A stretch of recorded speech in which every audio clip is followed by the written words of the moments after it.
everybody, this is Randy with Carchaeology, and I am going to bathe the bus. Well, I tried a time-lapse video so you can see me washing this thing, but the damn phone didn't work right, and so I'm sorry you missed it. But maybe I can flip it around, work on the other side, and you can see me working in super fast time. But for a first little wipe down, definitely seeing some improvement. There's going to be a little bit of a shine to that paint, I think. I'm using a little bit of Barkeeper's Friend, keeping it wet, and a sponge, and giving it a good scrub. And I'm definitely getting down to a spot where there's a bit of a shine.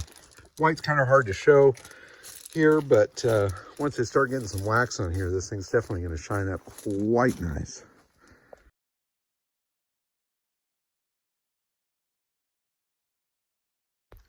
There, a little reenactment of the car washing thing. Imagine it really dirty and then automatically being very clean. Got it? Cool. So definitely an improvement with the first bath. It's always the most fun.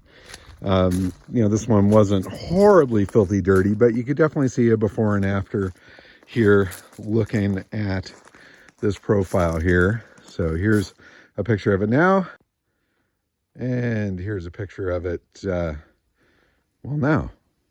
Anyway, kind of losing it on this one, but I'm still having a good time. The bus is definitely going to clean up, and very soon we will attempt to get it running. Now, on any color paint, you're going to see some rust stains, but on white, it really stands out big time. And it makes this whole area look really, really nasty. But with a little bit of effort, you can knock that down to a point where it's not quite as bold and as nuts. So if you kind of look over here, you can see that I've started to work that around the weather stripping. And I'll show you a little bit of it here. I'm using a super, super fine steel wool. And I'm making sure that it is real wet. And normally I'll use a little bit of polish in here as well. Right now, since I haven't done any buffing, I'm not so concerned about that final finish. Plus, it's not going to be a crazy show car finish on this thing when I'm clean.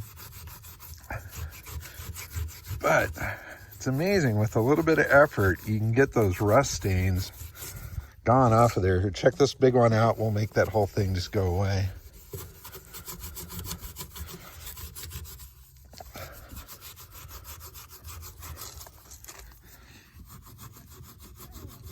Obviously, we're not getting rid of the rust. We're just getting rid of the stains on the remaining surface. Same thing can be held true for any stone chips. You see some stone chips here that kind of stand out. Just giving a light rub there to get the stain off, and then go after it with a polish, and it'll make a significant difference in the overall finish. And then if I want to get real crazy with it, I can come in with some touch-up paint, touch up some of those little stone chips, and try to preserve that original paint as much as I can. I don't think this is actually original paint, but you get my point. And a little cleanup goes an awful long way. So here you can see the side that I haven't touched yet with all the rust stains and that sort of thing. And then moving over to this side where I've cleaned those rust stains off of there. Significant difference between those two sides.